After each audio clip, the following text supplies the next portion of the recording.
Hi. On this podcast, we have Brian Gordon with us. Brian is a senior innovation advisor at Innovation Canada, which is part of Innovation, Science, and Economic Development Canada. Innovation Canada works with Canadian businesses on scaling within and outside of the country through various programs and non-dilutive funding. Brian joined Innovate Canada after having worked in a number of different organizations in health tech and pharma. He had himself been through the process of applying for different federal and provincial programs in Canada during those roles, but often struggled with the lack of continuity that existed during the application process. When the opportunity came to join Innovation Canada and make changes from the inside, he took it.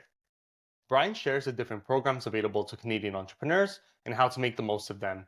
He also shares his experience being an advisor and how startups can make the most of having different advisors on their team. This podcast was recorded in front of a live audience at a recent Scalpels and Spreadsheets events in Toronto. Enjoy. Do you want to tell the audience what it is that you do right now? I'm part of a group within what's called Innovation Canada. And at Innovation Canada, I'm part of something called the Accelerated Growth Service Program. The Accelerated Growth Service Program was created to help fast-growing startups and scale-ups access the government supports that are out there, because it can be overwhelming because there's a lot of programs that are out there that any company of various different sizes can access, and we're there to be an advisor to some degree and to help guide you in the right directions. And what was it that you were doing before your current role? Tell us about your story.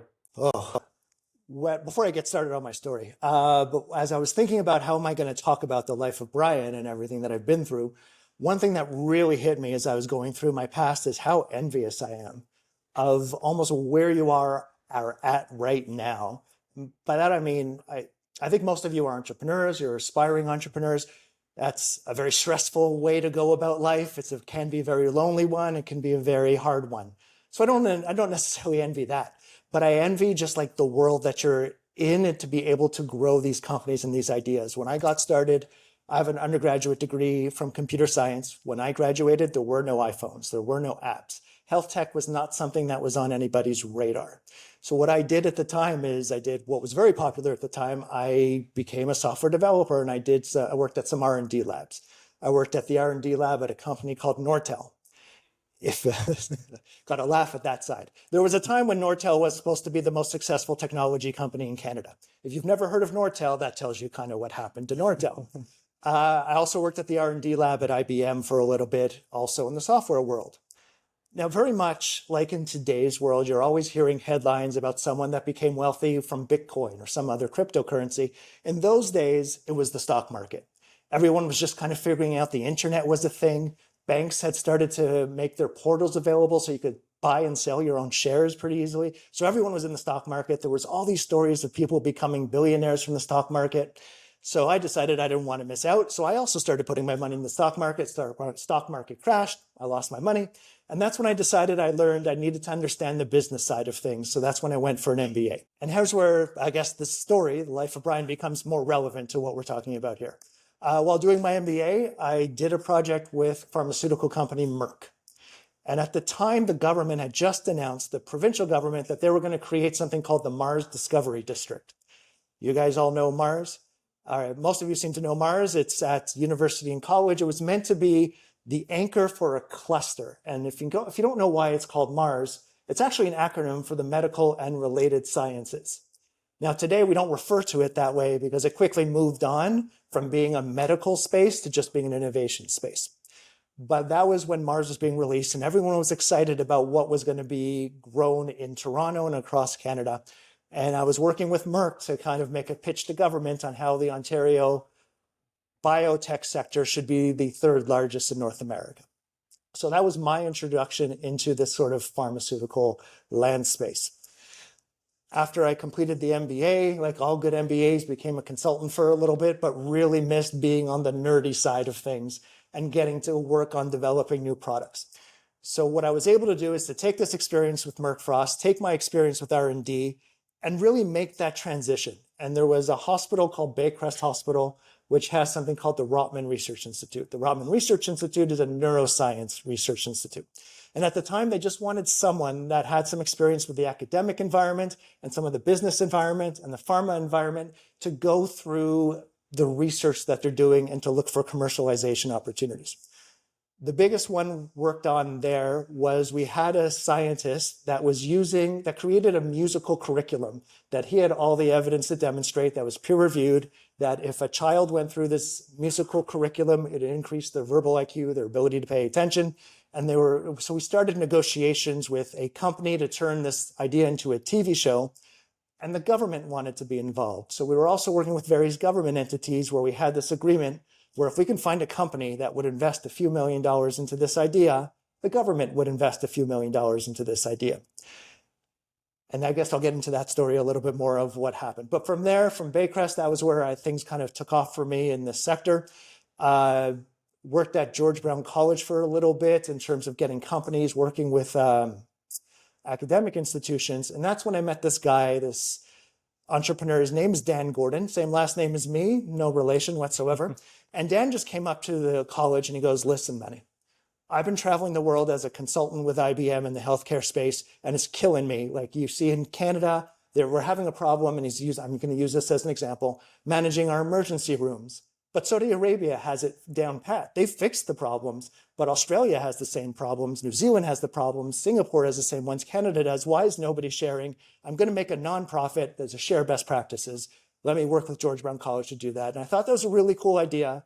So supported him as best as I could, and we just kind of went about our separate ways. I worked with another pharma company called Leo Pharma to launch some technologies in dermatology, where they launched a research lab, an R&D lab in Toronto. But at the end of that, I reached back to this Dan Gordon guy, and we had a chat. And we said, well, and he said it's going okay. He's collecting best practices, but it's hard to get people to use them in the healthcare space.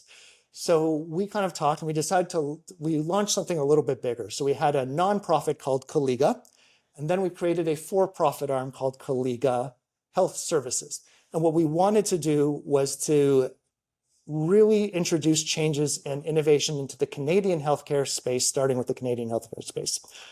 The way we positioned ourselves is we wanted to tackle those wicked challenges that are out there in healthcare. And what we define wicked challenge, it was a challenge that it was so hard, so intractable, that there's not one government, one institution that can solve it. You need to bring together a whole bunch of people in order to work together to solve this wicked challenge. And so with this kind of idea in mind, we got a contract with Veterans Affairs Canada. We got a contract with the Waterloo Wellington, something called the Local Health Integration Network, which was a provincial health integration area. And we also had a project going in South Africa around sharing healthcare data among different institutions. So from this experience with Colleaga, I just had a lot of experience working with government from the outside, how frustrating they could be, and how useful it can be to have them as a partner. And that was kind of my background that led me to here. That's awesome. So what made you leave that role and join Innovate Canada? There were two big moments for me, which thought, all right, I love Canada. I love what we're doing. I love the opportunities. There's more we could be doing. The first one, and I mentioned with Colleaga, I used the program to get into Veterans Affairs. The federal government has this program. Today it's called Innovative Solutions Canada. It's meant to encourage the federal government to hire startups, basically, to do certain projects. So we used that program to get into Veterans Affairs Canada. Once we got in, so you go through all the negotiations, we get the call from Procurement Canada saying, all right, guys, we're ready to go forward. It's about $100,000. You're going to work with Veterans Affairs to 5 different institutions across Canada. We're going to try and improve the delivery of care for our veterans around PTSD and other areas that challenges that they face. We're excited. This is, of course, a big deal for us. One of the bigger contracts we've ever got as a startup. Then we get a call 2 weeks later saying, actually, we just ran out of budget. You're going to have to wait 6 months. It's there. You're just going to have to wait 6 months. And governments do this. They do run out of money. They work on a weird yearly schedule. So I said, I guess almost naively to myself, all right, we're going to wait 6 months. We want to ramp up. There's more we could be doing. There's another government entity called Business Development Canada. I'll go to BDC, tell them, look, I have this contract with the federal government, your partners. Maybe you can give us a loan, and maybe we'll use that loan to grow our team and to get us ready. So I went to BDC, and BDC said, this program you're using to get into the federal government, we never heard of it, so we're not going to give you a loan. We don't know anything about it. And I thought this was just a little bit like a weird situation to be in, because I had to pitch to Business Development Bank of Canada, funded by the government, that the government is an organization that makes good on their contracts. And it was just a weird back and forth. And I couldn't get them on the same phone call together. And it was killing me that they wouldn't call each other. So that was number one, where I said, okay, I think there's a better way of doing this. Number two, also with Kaliga, we had an opportunity to present to something like the Minister of Innovation in Botswana. Botswana being a country just north of South Africa, if you've never been there. So we wanted to get to Botswana and make our pitch. So I was working with my regional innovation center, which is Venture Lab, which is what in Markham, if you've never heard of it. And I went up to them. I said, look, we need to go to Botswana. What's the best way to do this? And they go, there's government programs to help support that. I go, that's amazing. So they tell me there's two that you want to look at. There's one from the province, one from the federal government. So I call them both and I decide, all right, the one from the province seems like a more interesting one. So I get into more details. I start filling out their forms and they say, you know what? Have you spoken to Export Development Canada? They might have something for you. All right. So I call Export Development Canada. And let me take a quick time out here. As is the same as then as it is now, when you call someone and say, let's have a meeting, they always schedule you a week in advance. It almost never happens that day. So every time I say I had to call someone, that's another 2-week delay, and I'm losing my spot on the agenda of this Minister of Innovation in Botswana the longer this goes. So I call EDC, get the meeting, they say there's nothing for me. I go back to the province, I fill out the forms, I submit the forms. They tell me, great, but by the way, we need someone who's an expert in the Botswana economic development area to read your application and let us know that it's a real application. I go, well, who's that person? They go, well, they work for Global Affairs. You have to go find them. All right. So I go to Global Affairs. I call them. Who's your Botswana person? I find the Botswana person. They read my application. They agree with my application. I go back to the province. There's like 20 different phone calls to get this one thing done. So that was the second thing where I was like, there's got to be a better way for government and companies to be working together. So fast forward to when this opportunity came up, where the government wanted to bring in entrepreneurs and other sort of corporate people that know how frustrating it could be to work with government to try and change how that works. And that's how I ended up in this role, to do my part and see what we can do to improve how this goes. So Brian, I think you have a lot of questions to answer here.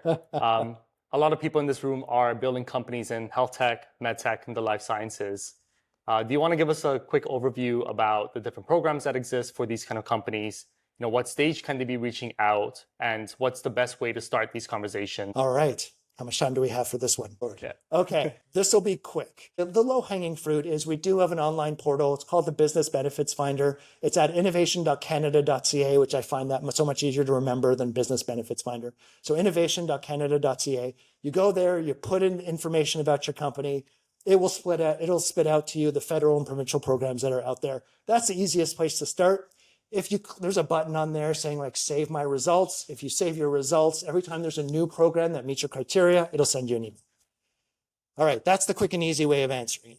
Let's get into the more detailed way and cut me off when I go over time. For sure.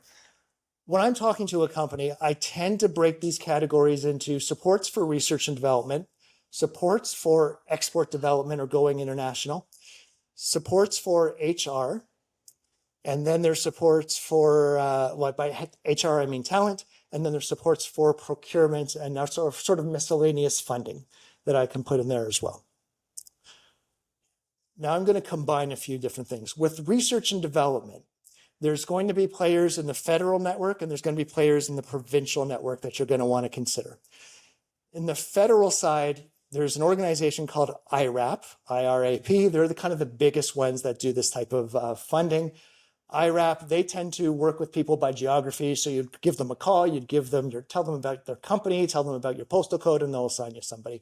They have advisory services. So of all the government programs, they're the most relationship-based ones. They're going to want to call you. They're going to want to get to know you. They're going to want to get to know your team. What is your business? What are your challenges? They'll spend a lot more time getting to know you and being an advisor before they'll talk to you about what is the money that's available to you. And then from the federal level, there's going to be various different programs that you have to fill out forms like in Southern Ontario, there's something called FedDev.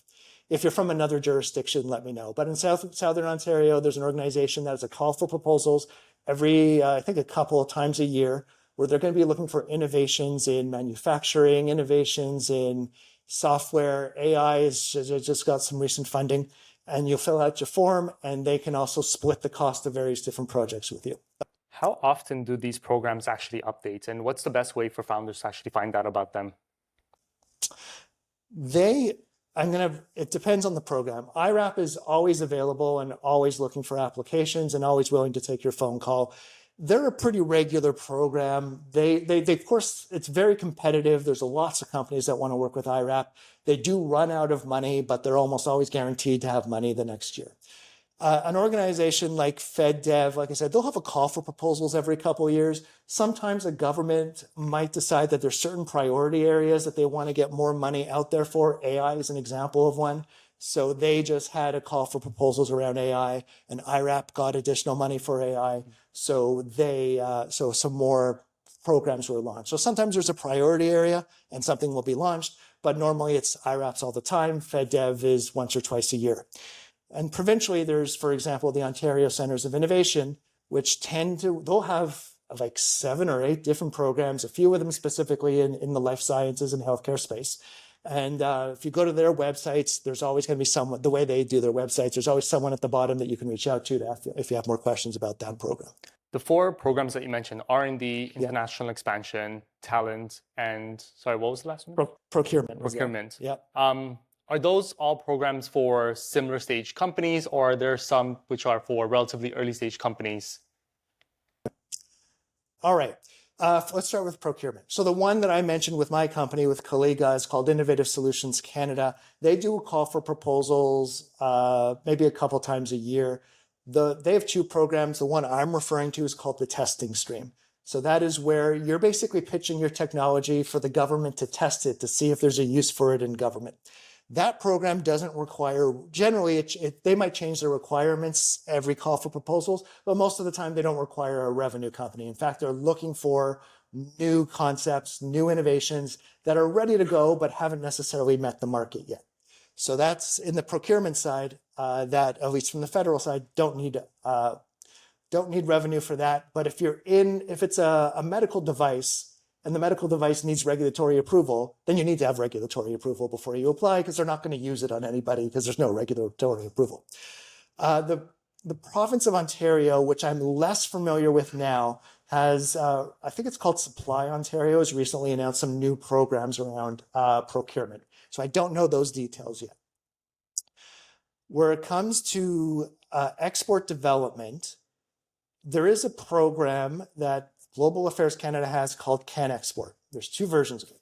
CanExport SME, that's where you want to go international to sell your products. That has a minimum revenue expectations of $100,000 a year.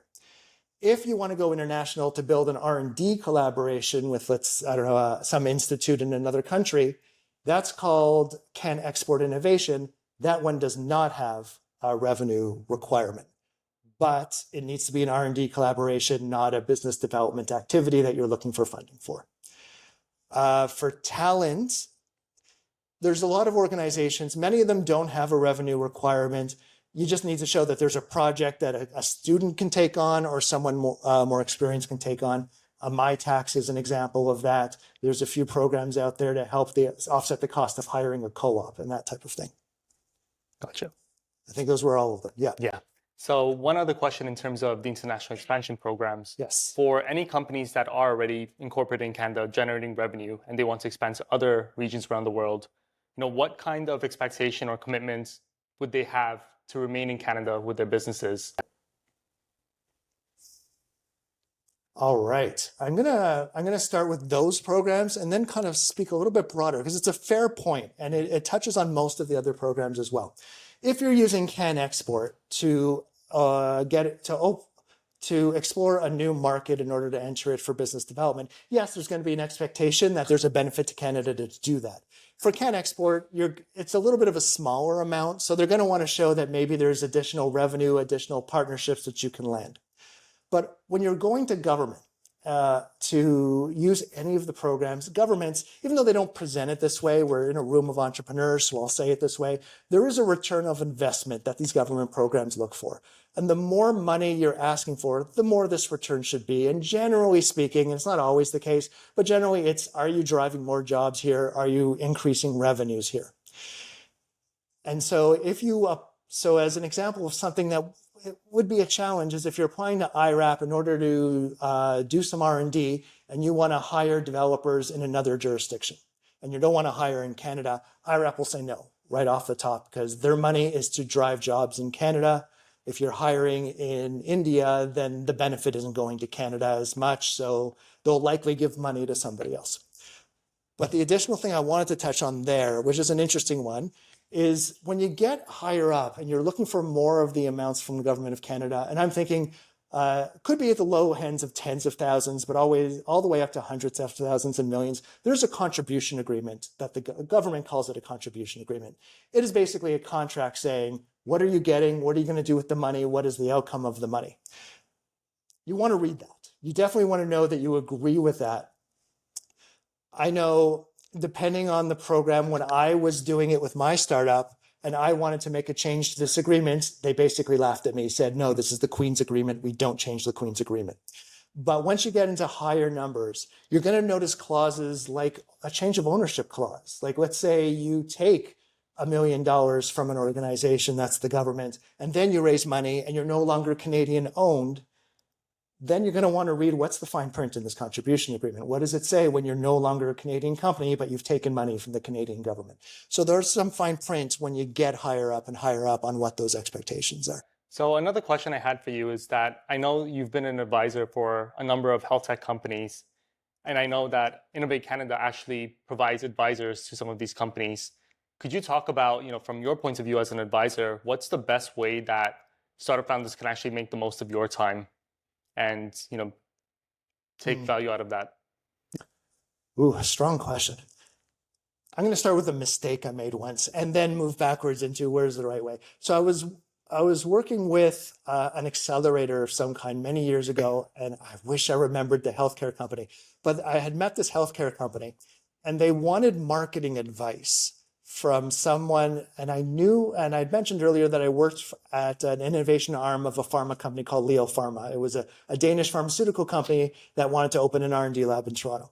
So when I was talking to this company, I'm like, you know what? I know this guy from Leo Pharma. He's in marketing. He knows how to market pharmaceutical products. That's your thing. Let me introduce you.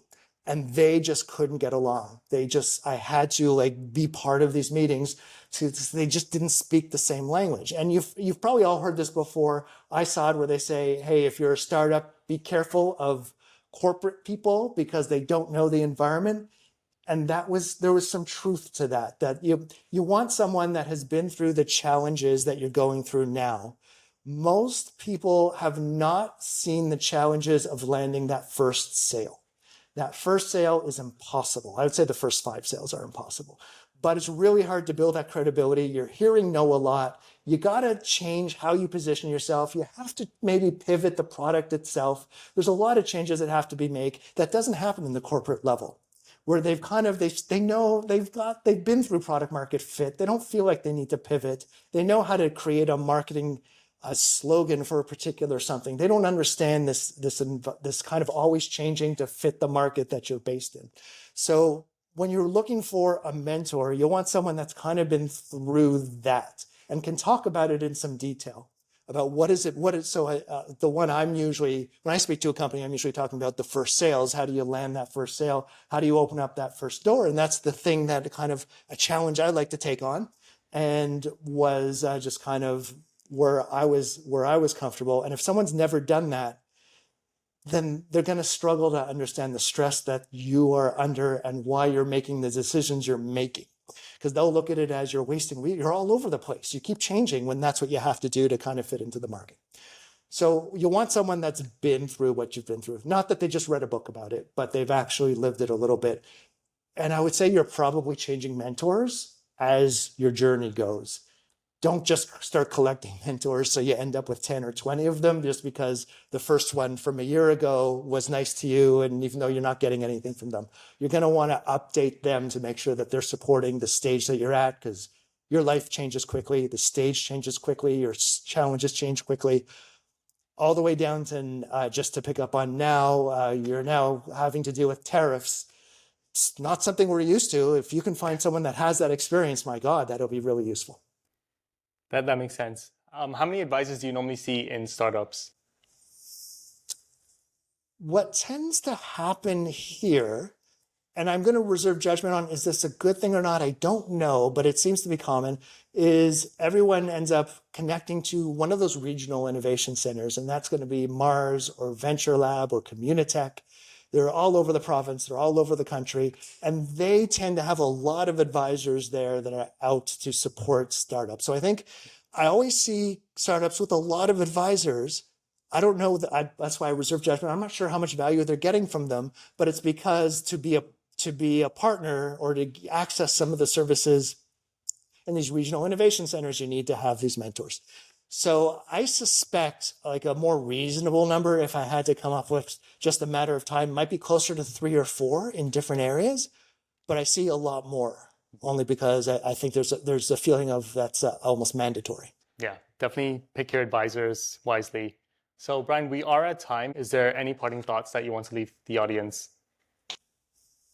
I would just say that there are a lot of it's a tough road, but there are a lot of supports. We didn't get a chance to go through them all today, but like I said, as you continue to grow, there's going to be some different partners municipally, provincially, federally that are out there, and just try to access them as much as you can. The other thing that I did with my company, and I'm more familiar about this, so I'm going to list you names, but because brain health was kind of where I got started, I know more of them there, that there's the Ontario Brain Institute. They also have funding. They also have programs. The Center for Aging and Brain Health Initiative has programs. Aging 2.0 has programs. There's one other aging one that, Age Well has them. So whatever area you're in, there's probably some either hospital or some specialized, I don't know if Diabetes Canada has it or something along those lines, that also have programs that you might look over in terms that might be able to support what you're doing. So I would also, don't ignore those. Futurepreneur is another one for young entrepreneurs 18 to 39. So there's a lot of those other ones that are out there that just have that specific niche that are looking for companies also to work with. So don't forget about those. Amazing questions. Thank you so much. And thank you so much, Brian, for your time today. What would be the best way for anyone here to reach out? LinkedIn's probably the best way. I did bring some business cards. I'll throw them on the table if someone wants a business card. My picture was up there earlier. That was my LinkedIn picture, so that's what I look like. And yeah, I'll be hanging around.